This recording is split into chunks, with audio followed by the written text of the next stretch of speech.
What if I told you that from the moment you opened your eyes in this physical body, it was all a setup? What if I told you that you had been programmed, brainwashed, you walked through your life asleep? You could put the analogy in like somebody who had never been able to see color, all of a sudden being able to see color. You would ask yourself why all of a sudden you woke up. You thought you had been awake. You thought you had been living a very real and physical experience. And then all of a sudden, one day, you started to ask questions that you didn't know you had. Whether it was from a traumatic experience, whether it was from a health issue, whether it was from some circumstance that made you stop and look around and realize that there are way more layers and details and things, and that there's a big giant curtain that you weren't supposed to go behind. You weren't supposed to look at, but you did. And you started to ask those questions. And those questions led to more questions, which led to more questions. And then we add something in that has never happened before in the history of the universe. We have a wild card that we just threw in there, a few technically. But those changed the entire game. They changed everything. And now, everything is changing. Everything that we thought that we knew, the entire world that we had built, is all changing under our feet at every moment. Because we can see now. And the more of us that start to see, lends more energy to the collective being able to see. So not only do we have wild cards in the fact of volunteers that came here with DNA activated in a way we could never ever have foreseen, that would go off at a certain time, but we also have the actual positioning of the earth and what that means for the energy that is coming in. Those are two really big wild cards. Everything's hitting at the same time. Everything was foretold. And all the sacred texts, it's coded to a large degree, but it's still there. All you had to do was look.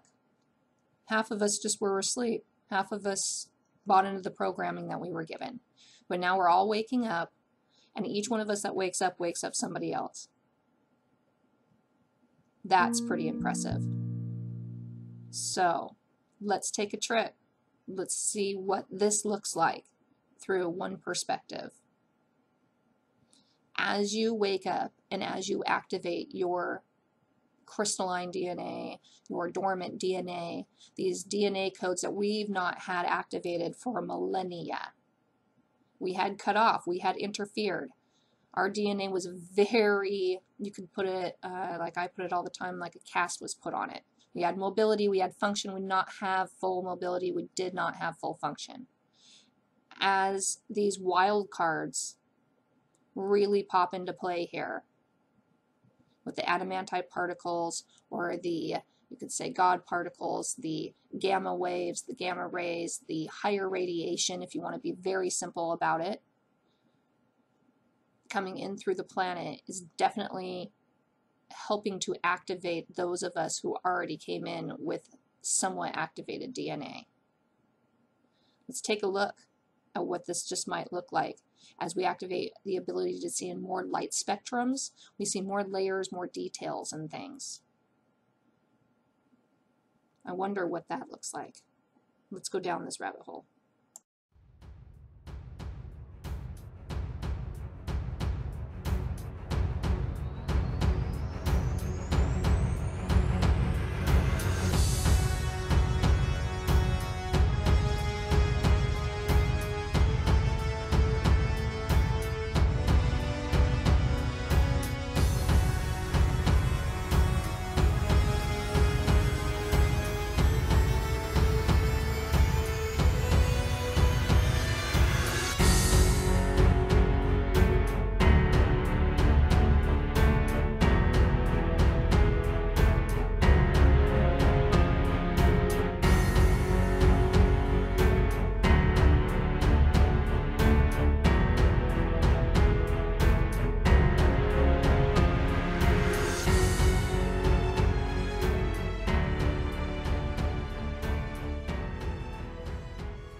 ancestors crossed the great void untold millennia ago.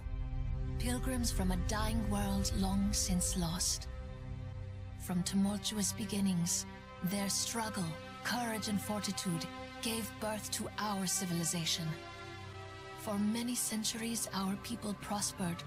Peace ruled our planet, and our understanding of the world around us grew. Our scientists have long speculated that ours was not the only tribe to make this journey and establish a new home on another world. But their searching has been met again and again with silence. Until now. The transmission was weak and incomplete, but in a language not unlike our own. Our anticipation grew. What culture and knowledge had our brothers developed during the long centuries of our separation? A starship was prepared, ambassadors recruited. But gradually, the meaning of the message became clear. It was a desperate call for help. Galvanized by the revelation that we are not alone, our fleet has been equipped, and we are ready to answer the call of our brethren. What shall we find as we set our course beyond the stars?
How did you do that? I don't know. What's that?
Die Hiempla, Okelinka, Ludaha, Diaval, Hastamihim.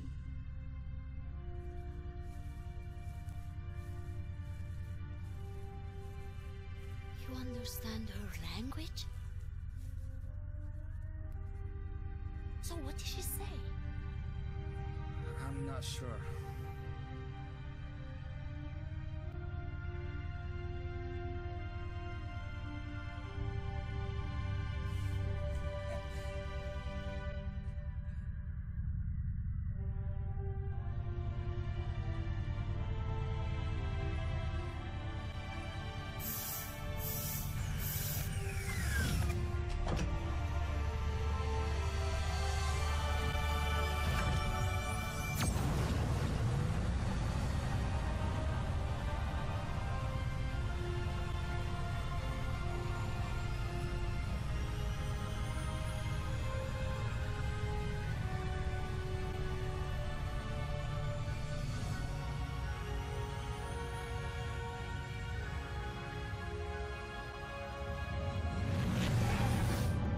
So I want to connect a few dots right now so that we can keep all of this in line and see where this leads.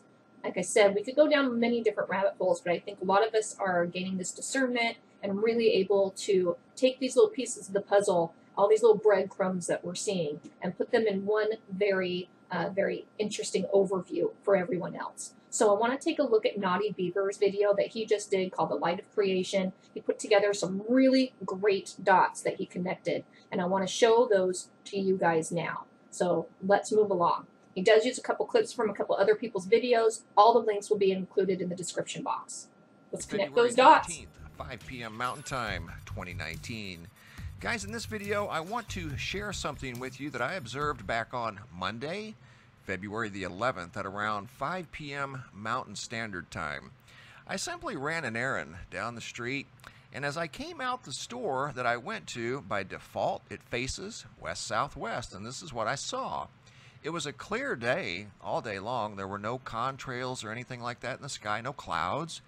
But yet when I come out of the store at around 5:15, this is what the western sky looks like. Had this strange slanted line in the sky that, like I said, was not a contrail. It was some sort of a huge natural formation that looked like a light brown mist in the sky over near the sun. And it was definitely not a dust storm, as it wasn't windy that day. And even if it was, the ground has been moist. So here I am in the car, heading back home, sitting at a stoplight, recording the same unusual sky from inside the car. And as you can tell, there's something on my windshield, a strange residue, that I can assure you was not there when I went to the store 15 minutes prior. If it was, I would have had to have stopped and washed the car, because that would have drove me nuts. That landed on the car while I was inside the store. So what I think happened is, whatever that was in the sky came down through the atmosphere maybe. I don't know, because you'll see here in just a few minutes, I show you some pictures of this residue up close, and you can tell it landed on the car. It's also on the hood. Here's another look at the sky from about 10 minutes later, and you can see the sun's a little lower on the horizon, still got that dust storm, kind of a haze look to it, but that unusual slanted line underneath it that I'd never seen before. Just super, super unusual. This is the following day. I took the car, parked it in the direct sunlight, and made a small video from inside the car of these particulates all over the windshield. And you can tell by looking at them up close, they're not streaked. And what I mean by streaked is they landed on the car as the car was moving. You could tell they landed on the car when the car was sitting still, because these particulates, whatever they are, don't look to be disturbed. You know, like the car was moving at 40 miles an hour and they collided with the car. There's no signs of a collision. That's one of them up real super close, and that's what they all looked like, except some of them had a slightly different color. As you'll see here, right here, the hood on the left is the windshield that looks metallic, like metallic flakes, and on the right, or some sort of metallic residue, and on the right is the same metallic residue, only it's on the hood. From here to continue on.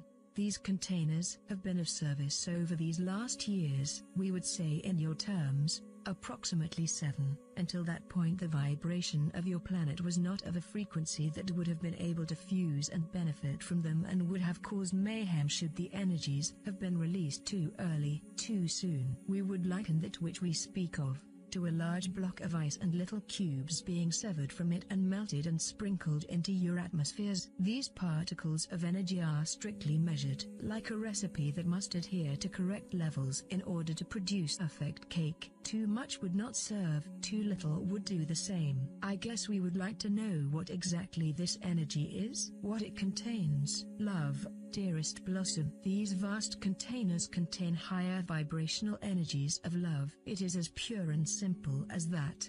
And yet, we understand why you would be thinking, well, just pour the whole lot on this planet because it sure could do with it. Yep, You read my mind. This could not be tolerated by your present energies. We would go as far as to say that if this was to take place, your planet would be reduced back to its original form. An energy of love, nothing left, no world to speak of, no, nothing, just back to love.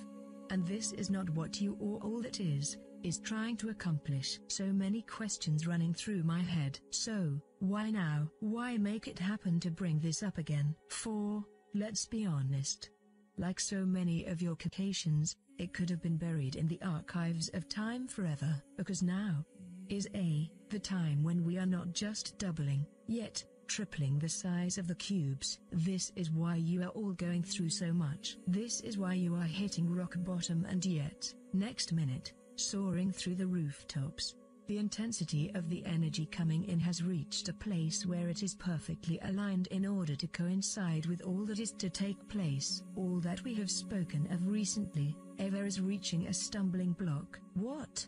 Did I receive that correctly? Yes. Yet, there is no cause for concern, in any way, shape or form. For, we have seen it ahead, we are aware of it, and therefore, we find it necessary to amp up the vibes and indeed, the situation. It is for us to take control and make sure that this blockage is immediately dampened down, out, so that we may all carry on along a smooth course. Well, he is best acknowledged course. I have to ask what this blockage is, yet, already aware with respect, I will not get a straight answer, for that would not be suitable. We play our opponents at their own game. Secrecy is best acknowledged in this particular case.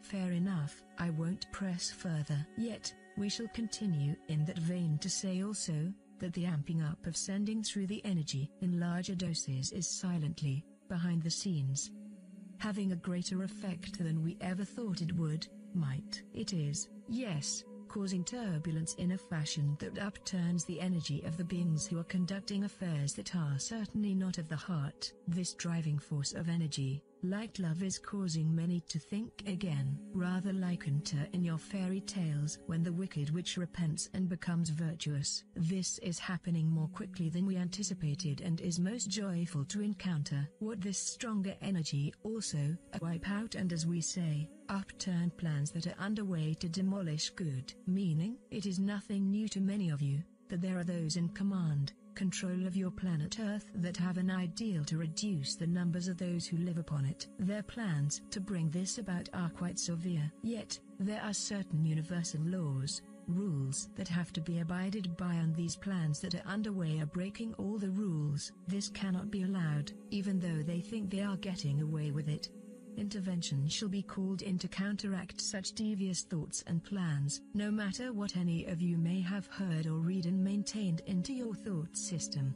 It will not be allowed to go as far as the intent of the hierarchy that is in place. We clarify, due to your thoughts blossom, that by hierarchy, in this placement we speak of those in a higher ranking system that is not for the greatest good. We would like to return to the energy containers. Good. Should I hear neatly slin about the pillars of light? I know it was the end of 2011 when you spoke of those. I know, because I threw a tantrum and decided to knock off our communications for a while due to a misunderstanding of time zones. So, are these containers part of the pillars of light? Yes, they are, very much so.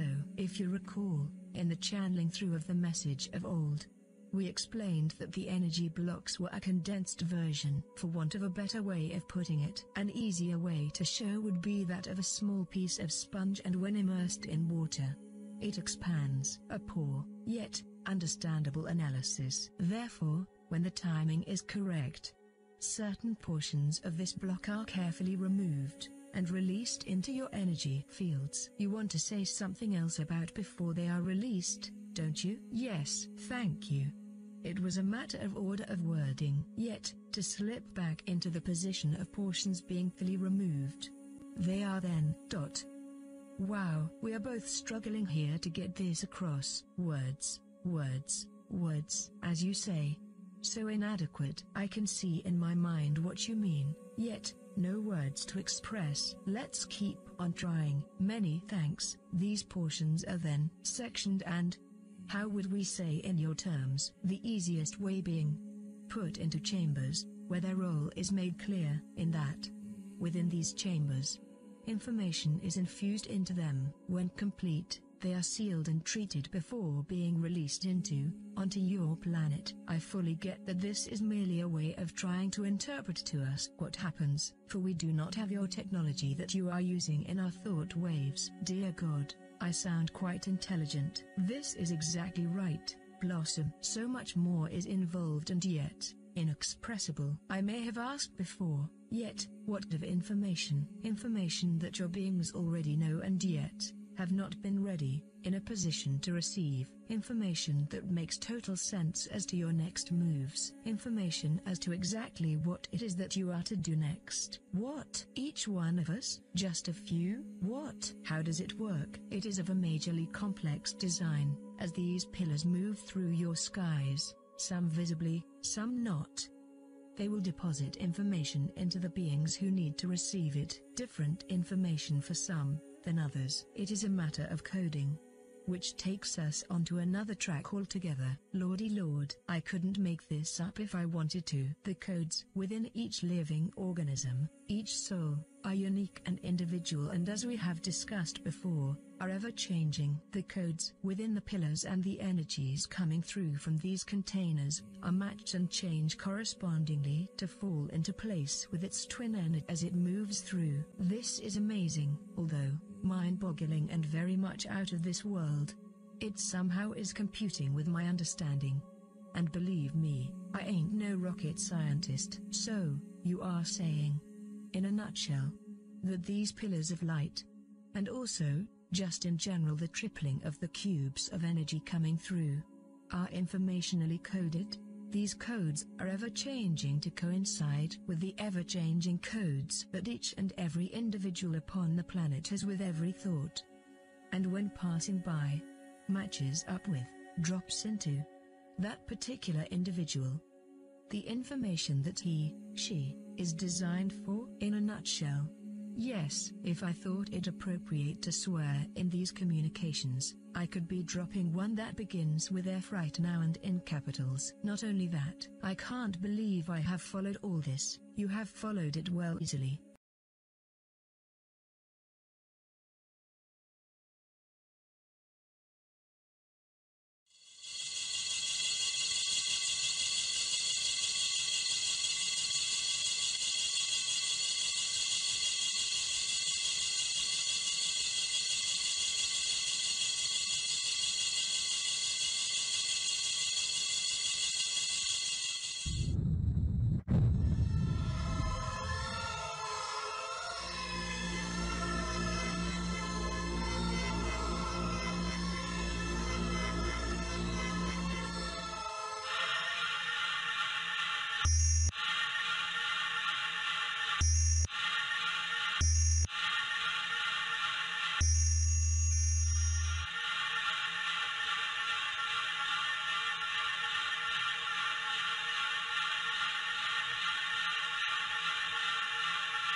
So, as we get ready to close out, let's talk about a couple of things real quick. As more and more and more of those cosmic rays come through, as our magnetosphere is much thinner, the quarantine is down, we are being assisted with this, you could say, source light packets or the adamantine particles, however you'd like to look at that, depending upon your perception, activates this DNA. Like I said, we activate each other. This helps us activate as well. Now, you're going to see the timeline split, though. Not everybody is ready to go through this transition. This only happens every 26,000 years. That ascension is possible, really, to this degree. We've never seen anything like what we, as a species, collectively are experiencing. This has never been done before, that you're allowed to ascend with your physical body. This is something completely new, and we've also never seen an entire species almost like that ascend at the same time. We are an accelerated path. We are seeing this new 5D Earth Gaia be able to be visibly seen by so many as they activate this new visual ability to see in other light spectrums and more details and layers and things. So as we see some of these old systems collapse and it looks a little chaotic, just know it needs to happen so we can build these new systems that will be based off light, because we're going to be moving into light for 2100 years. I think it's 2126 years. Because of our positioning within the photon belt, we will see new systems that are based off light and love come forth that will build from the old systems that need to collapse. That is just necessary. So as we become more exposed to the sun, more and more of these packets of information will be attracted and magnetized to us, which will activate more of these DNA strands.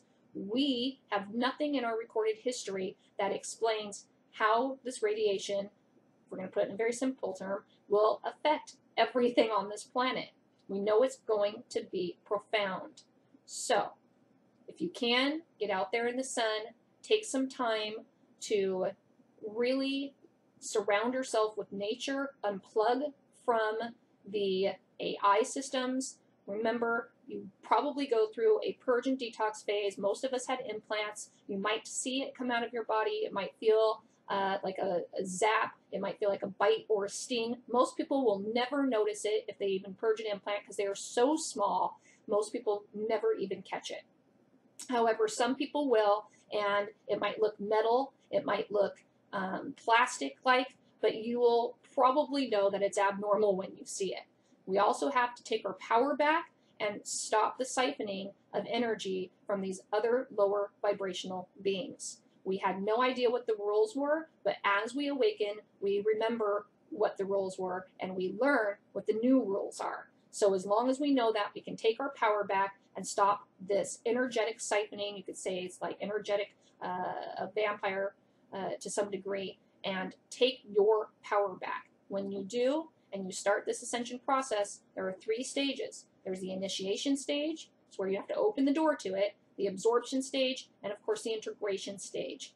A lot of us that are showing these actual physical changes are in this integration phase to some degree, but we don't stop. It's just this continual process. You never really stop learning. You never stop ascending necessarily. So, as we look around and as we become more cognizant of these particulates, or you could say these containers of love, I call them fractals. DNA fractals is what I call them. Some of them you will actually see under intense magnification contain holographic images because they are part of our Akashic records. Now remember, we are attached to the field. So just because, I've said this before, a thought comes into you, because dependent upon, again, our frequency and vibration, right, we attract that kind of coding. We attract those, you could say, particles, those parts of the Akashic records. So if you're at a lower frequency, what are you going to attract and magnetize to yourself, right? So just because a thought comes into your awareness, it does not mean that it's yours. Be very careful what you choose to take on as your own. Before we close out, we're going to divide this into 2 parts, so look forward to the second part coming, but we're going to tie in how this process, as you activate it within yourself, changes your visual perceptions. So I've done some videos about this before. One of those videos I give actual visual examples. This is one of those visual examples of how I see now when there is a dramatic light source like the sun in front of my vision. Everybody, I think, will start to be able to see in more layers and more details as they activate more and more of this crystalline DNA within themselves. Please check out my video for new visual abilities and what it looks like. I have multiple examples of that.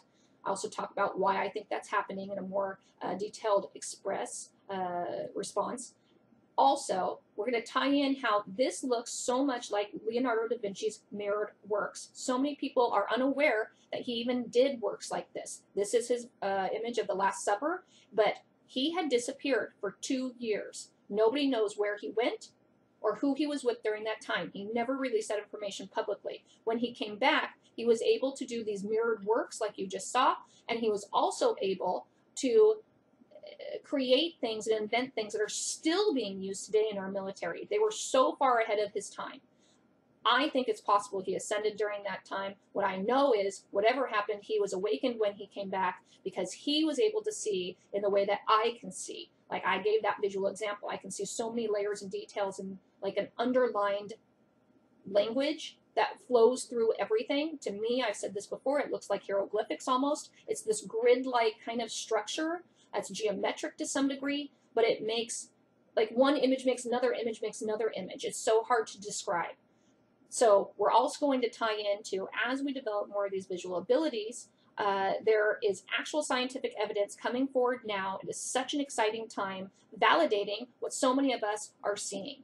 Now, there's an article we're going to go over. We're going to tie this in with the wingmakers when I come back on part 2. And we're also going to tie in with the scientific evidence talking about how we are on the edge of the 4th dimension. That's according to our mainstream scientists are actually reporting that. Wow, I think we're in 4th dimension, kind of. Many of us. But I also think that we're going to go over this article that shows how scientists are now telling the public how when we change the way that we look at light spectrums, when we change the light spectrum, when we look at things around the world, we can see more details and layers of things. We're going to be going over an article by a mainstream science publication that's going to show flowers and how when we look at them in a different light spectrum, there are sparkles, and we can see many more layers and details within the flowers than we could see with our normal vision and the usual light spectrums that we see in. That, again, is going to tie in with Daniel Neam's work, who is an amazing guy. I think he's so far ahead of his time. He has created a type of photography through specific time-lapsing, mathematical equations, and the changes in light spectrum, where he has been able to capture these images of what he calls interdimensional beings. What I think is highly fascinating and highly interesting is that those images look so much like Leonardo da Vinci's mirrored works and so much like the examples of the images that I was showing in that one video about the new visual abilities. So I think a lot of us are going to be able to start seeing in those layers and details without having this photography. I mean, it's a good start so that we know what we're looking at. But I do think we will develop these abilities that we won't need those tools later on. I don't think it's going to be an overnight, transition. I think it's going to be a gradual one, and it will be highly dependent upon the individual until a, quote, major event happens. So all of that being said, so very much love to all of you. I will catch you guys on the rebound. Stay tuned for part 2. Again, if you're interested in Ormus, by all means, the links are in the description. I'm not sure, like I said, how many more big batches I'm going to do this year. So I know there's one more supermoon coming up in March, which is going to be intensely activating. The supermoon in March, be prepared, everybody. It's going to knock quite a few of us off our feet. So just know it's coming. Prepare the best you can. Prepare your physical body to absorb as much light as it possibly can by doing all those things that we've heard about to raise your vibration, by eating right, getting enough rest, cutting out substances, cutting out things that make you emotionally drained and bring you to those lower vibrations. And if you do get to a lower vibration, just reach out to people who will support you. Reach out to your soul family, reach out to people like me. Do not allow yourself to stay there. I mean, we all have to go through things and process things and release karma and trauma, but sometimes we get stuck in a loop with some of those thoughts from the field that we've taken in that are not ours. It happens to a lot of people. We still are dealing with programming we're releasing. A lot of us are releasing that disease and decay programming that's leaving a lot of people right now. So just know that that is all part of the deal, but just don't allow yourself to be stuck. So if you know you're stuck, if you feel you're stuck, reach out to somebody else that can help you rise up. We rise by lifting others. So it's always a great idea to make sure that you're available to help others in their time of need. So very much love to you all. I'll catch you guys on the rebound.